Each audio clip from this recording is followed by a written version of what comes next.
Hello friends, welcome to the success Kendra. Friends, आप लोगों से काफ़ी दिनों के बाद मैं मिल रहा हूं।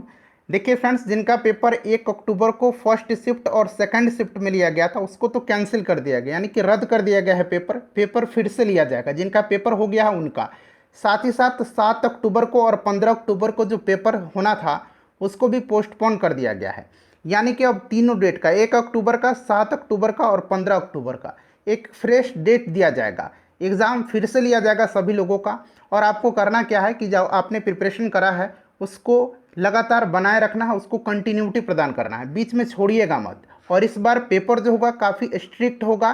कहने का मतलब है कि कोई भी चोरी होने की संभावना नहीं रहेगी इस बार। तो इस बार जो आप तैयारी किए हैं उसका उचित परिणाम आपको मिलेगा। देखिए फ्रेंड्स, मैं आपको बता दूं कि एक वायरल नोटिस सर्कुलेट कर रहा है सोशल मीडिया पर बिहार पुलिस एग्ज़ाम डेट को लेकर के। बिल्कुल वो फॉल्स है, ठीक है ना, उस पर यकीन नहीं करिएगा। जो भी नोटिस दिया जाएगा मैं आपको लेकर के उपस्थित होऊंगा और बताऊंगा आपको। क्लियर है? और जो भी नोटिस आएगा वो आपके ऑफिशियल वेबसाइट पर पहले आएगा। तो इस चीज़ को ध्यान रखना आपको और तैयारी को बरकरार रखना है। देखिए, इस वीडियो में मैं आपको बताने वाला हूं, मेरा मकसद यही है कि हमने जो 2-3 महीने में आपको पढ़ा है क्या वहां से प्रश्न आया है या नहीं आया है। बहुत लोग कह रहे थे कि पेपर में आपका एक भी प्रश्न नहीं आया है, तो इस कारण मैं आपको बताना पड़ रहा है। मैं नहीं चाहता था कि मैं आपको बताऊं कि कितने प्रश्न आए हैं कितने नहीं आए हैं, ये उचित नहीं रहता है। लेकिन कुछ लोगों का अगर भ्रम है तो वो तोड़ना ज़रूरी होता है। अब यहाँ पर देखिए, ये प्रश्न देखिए, सखी वे मुझसे कह करके जाते किस कवि की काव्य पंक्ति है। प्रश्न को जरा ठीक से पढ़िएगा। सेकंड शिफ्ट का ये पेपर है 1 अक्टूबर का, ठीक है। अब मैं आपको दिखा देता हूँ कि ये प्रश्न मैंने कराया है या नहीं कराया है। तो यहाँ पर देखिएगा, ये प्रश्न हूबहू है कि नहीं, कि सखी वे मुझसे कह करके जाते प्रस्तुत पंक्ति के रचयिता कौन है। मैथिली शरण गुप्त का है। और देखिए, हम लोगों ने लास्ट में जो मैंने आपको original practice set, full practice set आपको कराया था उसी का प्रश्न है। क्योंकि हम लोगों ने प्रैक्टिस सेट का नंबर नहीं दिया था और मैंने लास्ट में आपको कराया था, शायद यह 17 सितंबर के दिन मैंने आपको कराया हुआ है सेट। जा करके उसको 80 नंबर प्रश्न में देखिएगा, ये प्रश्न हूबहू पूछ लिया गया है। और भी ढेर सारे प्रश्न हैं। अब उतना मिल नहीं रहा है क्योंकि 2.5-3 महीने से मैं आपको पढ़ा रहा हूँ, तो संभव नहीं है हर एक वीडियो में जाकर के खोजना। तो कुछ मैं आपको यहाँ पर नमूना दिखाऊंगा कि प्रश्न वाकई में हमारे क्लासेस से आए हुए हैं, वो भी टफ प्रश्न। इजी तो सब लोग के आते हैं। तो ये देख लीजिए, सखी वे मुझसे कह करके जाते, ये हूबहू प्रश्न जो है बिहार पुलिस में पूछ लिया गया है। अब ये वाला प्रश्न देखिए, ये भी जो है सेकंड शिफ्ट का ही क्वेश्चन है। प्रश्न है कि opening and closing of stomata is a function performed by, यानी कि रंग का खोलना और बंद होना किसके द्वारा किया जाने वाला कार्य है। तो इसका आंसर गार्ड सेल होगा, यानी कि रक्षक कोशिकाएं होगा। अब देखिए, वनस्पति विज्ञान का मैंने आपको मास्टर वीडियो कराया हुआ था, लगभग 1 घंटे का क्लास था। और मैंने आपको वहाँ पर निर्देश भी दिया था, आपको मैंने वहाँ पर गाइड भी किया था भाई कि ये चैप्टर आप पढ़ करके जाइएगा, यहाँ से 2-3 प्रश्न आपको देखने को मिलेंगे। और उसी चैप्टर से फर्स्ट शिफ्ट में 2 प्रश्न पूछा गया है, वो भी मैं आपको बता दूंगा, ठीक है ना। पहले इसका आंसर मैं दिखा देता हूँ। सेम उसी चैप्टर से जो मैंने वीडियो आपको कराया था वहीं से ये प्रश्न हूबहू पूछा गया है। अब यहाँ पर देख सकते हैं आप, वाष्पोत्सर्जन की क्रिया मुख्यतः पत्तियों में उपस्थित एस्टोमेटा द्वारा होती है। और देखिए, यहाँ पर स्पष्ट दिया गया है कि यह छिद्र कोशिकाओं द्वारा घिरा होता है जिसे गार्ड सेल कहते हैं, ठीक है ना। गार्ड सेल, यहाँ पर आप देख सकते हैं, गार्ड सेल छिद्र के निकट मोटा होता है। तो यहीं से प्रश्न पूछा गया है और इसी चैप्टर से 2 प्रश्न हूबहू फर्स्ट शिफ्ट में पूछे गए हैं।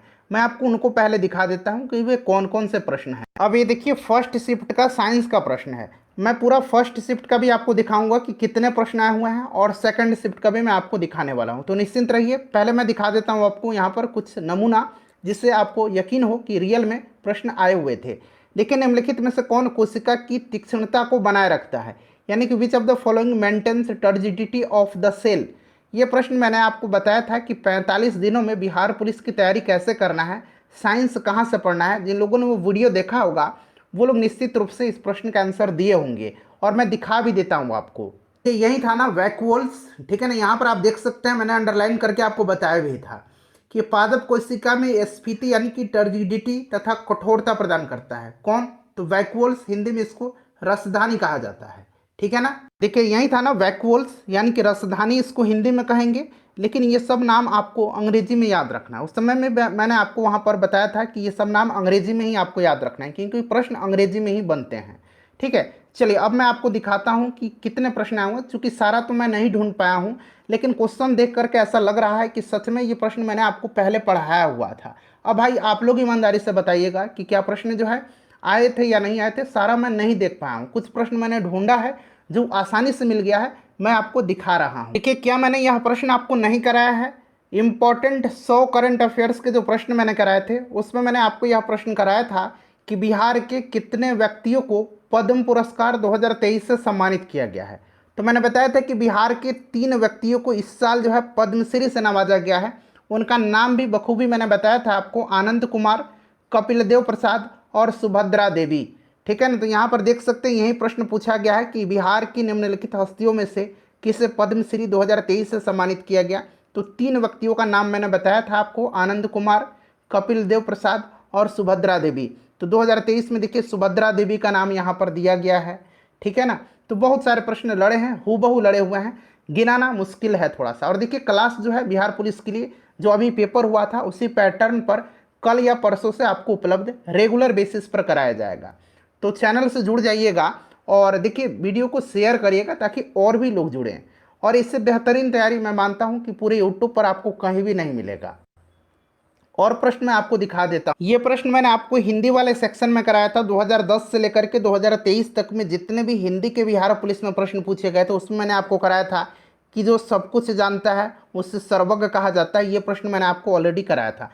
चलिए मैं शिफ्ट वाइज बताता हूँ कि प्रश्न कौन कौन से आए हुए। अब ये प्रश्न मैंने आपको कराया था करंट अफेयर्स में कि किस भारतीय महिला मुक्केबाज ने महिला विश्व बॉक्सिंग चैंपियनशिप 2023 में स्वर्ण पदक जीता है। 4 महिलाओं का मैंने नाम बताया था, आपको बखूबी याद होगा। चलिए ये फर्स्ट शिफ्ट का पेपर है।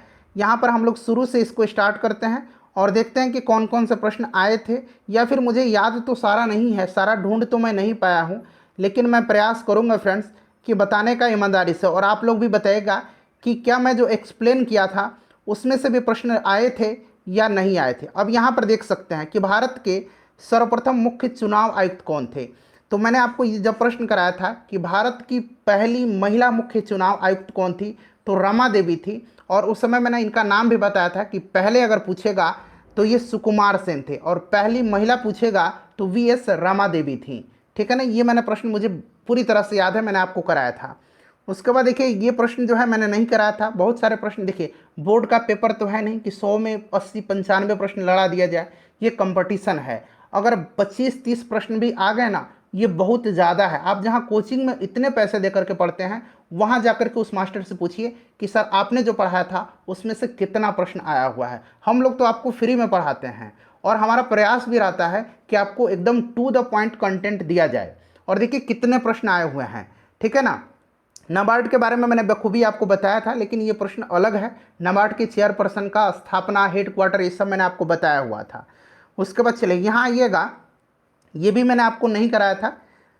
हाँ, ये प्रश्न प्रीवियस ईयर का है। प्रीवियस ईयर साइंस मैंने आपको कराया था बहुत पहले स्टार्टिंग में ही, जब नोटिफिकेशन बिहार पुलिस का दिया गया था उसी समय, कि प्लास्टर ऑफ पेरिस का जमना क्या होता है। तो ये जल योजन द्वारा दूसरा हाइड्रेट बनाता है। उसके बाद परमाणु रिएक्टर में मंदक के रूप में, तो ये ग्रेफाइट, भारी पानी, ये सब मैंने आपको पढ़ाया था। पैराफिन नहीं पढ़ाया था। तो चूंकि जब आपको 2 पता है कि होता है तो ऑब्वियसली इसमें से आप इनमें से सभी मारेंगे कि नहीं। चलिए तो ये प्रश्न मैंने पढ़ाया हुआ था और अब पहले से भी आपको पता था, इसका मैं श्रेय नहीं लूँगा और किसी भी क्वेश्चन का मैं श्रेय नहीं ले रहा हूँ। ये आपकी मेहनत है, आपने तैयारी किया है, आपने पढ़ा है, तभी जा कर के आप एग्ज़ाम में सही बना करके आए हैं। चलिए मैं सिर्फ उनको दिखाता हूँ कि जो लोग कह रहे हैं कि एक भी प्रश्न नहीं आया था। मैंने ये बता दिया कि जो सब कुछ जानता है। ठीक है ना। चलिए उसके बाद देखिए मैराथन दौड़ की आधिकारिक दूरी क्या है। मैराथन दौड़ की आधिकारिक दूरी सबसे पहले जब नोटिफिकेशन आया था उसी समय मैंने इसको कराया था। बाद में हम लोगों ने सुपर प्रैक्टिस सेट चलाया था, उसमें भी मैंने इस प्रश्न को कराया था। मैंने इसको किलोमीटर में बताया था कि 42.195 किलोमीटर इसका आधिकारिक दूरी होती है मैराथन दौड़ की। लेकिन हाँ, एक्सप्लेन जब मैंने किया था तो मैंने आपको यहाँ पर मील में भी बताया था कि 26 मील और 385 यार्ड होता है, यानी कि गज होता है। यहाँ पर देखिएगा। ठीक है ना। ये मैंने आपको बताया हुआ था, मुझे बखूबी याद है। चलिए उसके बाद देखिएगा कि इरिट्रिया जो 1993 में संयुक्त राष्ट्र संघ का 182वां सदस्य बना, किस महादेश में। प्रश्न तो इस तरह से मैंने नहीं पढ़ाया था, लेकिन प्रश्न मैंने पढ़ाया था कि इनमें से कौन हॉर्न ऑफ अफ्रीका में शामिल देश नहीं है। तो मैंने आपको बताया था कि हॉर्न ऑफ अफ्रीका में जो शामिल देश हैं वो कौन कौन से हैं, तो इरिट्रिया, इथोपिया, जिबूती और सोमालिया। ये मैंने आपको बताया था कि इन्हें हॉर्न ऑफ अफ्रीका कहा जाता है, इनको हॉर्न ऑफ अफ्रीका कहा जाता है। ठीक है ना। तो जब आपको पता है कि इरिट्रिया हॉर्न ऑफ अफ्रीका में आता है, तो ऑब्वियसली किस महादेश में है, तो भाई अफ्रीका में। ठीक है ना। इसीलिए मैं बोलता हूं कि जो मैं एक्सप्लेन करता हूं ना उसको ध्यान से सुनिएगा। लेकिन बहुत लोगों को बुरा लगता है, कमेंट करते हैं कि आप ज़्यादा बोलते हैं। तो ठीक है भाई, मैं ज़्यादा बोलता हूं लेकिन बोलूँगा, जिनको फ़ायदा होगा उनके लिए मैं बोलूँगा। चलिए उसके बाद देखिए, ये प्रश्न भी मैंने कराया था कि इनको नोबेल पुरस्कार कब दिया गया था, सीवी रमन को। तो सीवी रमन को नोबेल पुरस्कार 1930 में दिया गया था। ये प्रश्न मैंने आपको कराया था। और साथ ही साथ आपको पता भी है कि इनको भारत रत्न भी दिया गया है 1954 में। ठीक है ना। तो ये चीज़ तो आप जानते हैं, तो दोनों को आप रिलेट कर लेंगे तो इसका आंसर आप लगा सकते थे, जिन्होंने ध्यान से पढ़ा है। चलो उसके बाद देखिएगा, स्थानीय सरकार के अवगुण क्या है, ये मैंने नहीं पढ़ाया था। चलिए उसके बाद देखिएगा, इकोनॉमिक्स के प्रश्न कुछ आए हुए हैं, लेकिन मुझे याद नहीं आ रहा है कि मैं किस वीडियो में मैंने आपको बताया हुआ था। चलिए उसके बाद यहाँ पर जल्दी जल्दी मैं आपको दिखा देता हूँ फ्रेंड्स। सूचना का अधिकार अधिनियम बखूबी मैंने पढ़ाया था कि सूचना का अधिकार अधिनियम 15 जून 2005 को इसे राष्ट्रपति से मंजूरी मिली थी और 12 अक्टूबर 2005 से ये प्रभावी हुआ था। तो यहाँ पर देखिए ऑप्शन में 15 जून 2005 दिया गया है। ये प्रश्न मैंने ठोक करके पढ़ाया था आपको। सूचना का अधिकार अधिनियम, महिला आयोग का स्थापना, ठीक है, उसके बाद मानवाधिकार आयोग की स्थापना, ये सब प्रश्न मैंने कराया था, क्योंकि मैं जानता हूं कि बिहार पुलिस का ये सब फेवरेट क्वेश्चन है। प्रोटेम स्पीकर भी मैंने कराया था। जब चुनाव होता है ना स्टार्टिंग में, तो क्या होता है, राष्ट्रपति एक प्रोटेम स्पीकर चुनते हैं। चाहे वो प्रोटेम स्पीकर अगर राष्ट्रपति की बात करें तो लोकसभा में चुनते हैं, और राज्यपाल की बात करें तो वो विधानसभा में चुनते हैं, चुनाव के जस्ट बाद। अब ये प्रोटेम स्पीकर जो है उस सदन की अध्यक्षता करते हैं, और उसी समय जो है जो सदस्य चुन करके आते हैं अपने में से एक सदस्य को स्पीकर चुन लेते हैं, फिर प्रोटेम स्पीकर का काम समाप्त हो जाता है। ये प्रश्न मैं कराया था, मुझे बखूबी याद है। प्रोटेम आम चुनाव के बाद प्रोटेम स्पीकर लोकसभा के द्वारा चुने जाते हैं, गलत है, भारत के राष्ट्रपति के द्वारा नियुक्त किया जाते हैं। ठीक है ना। राज्यपाल, राज्यों में राज्यपाल के द्वारा। चलिए उसके बाद देखिएगा अगला प्रश्न। हाँ, ये मैंने बता दिया था कि कौन कोशिका की तीक्ष्णता यानी कि टर्जिडिटी, यहाँ पर अंग्रेजी में तो ये आपका वैक्यूल्स होगा, हिंदी में भी यहाँ पर देखिए वैक्यूल्स दिया गया है।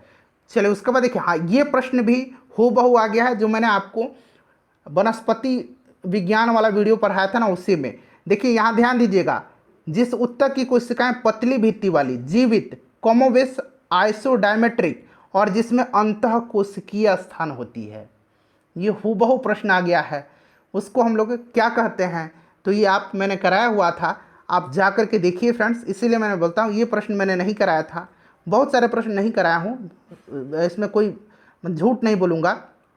चलिए, खेलों में उत्कृष्टता के लिए कौन सा पुरस्कार दिया जाता है।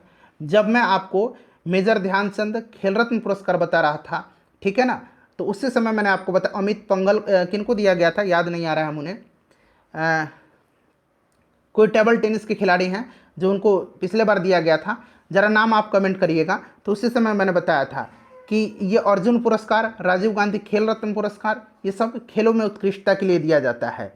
चलो उसके बाद देखिएगा, रावत भाटा, मैंने ये प्रश्न तो रावत भाटा एग्जैक्ट नहीं कराया था, मैंने तारापुर कराया था। और तारापुर जब करा करके मैं एक्सप्लेन कर रहा था तो मैंने आपको बताया था कि रावत भाटा राजस्थान में है।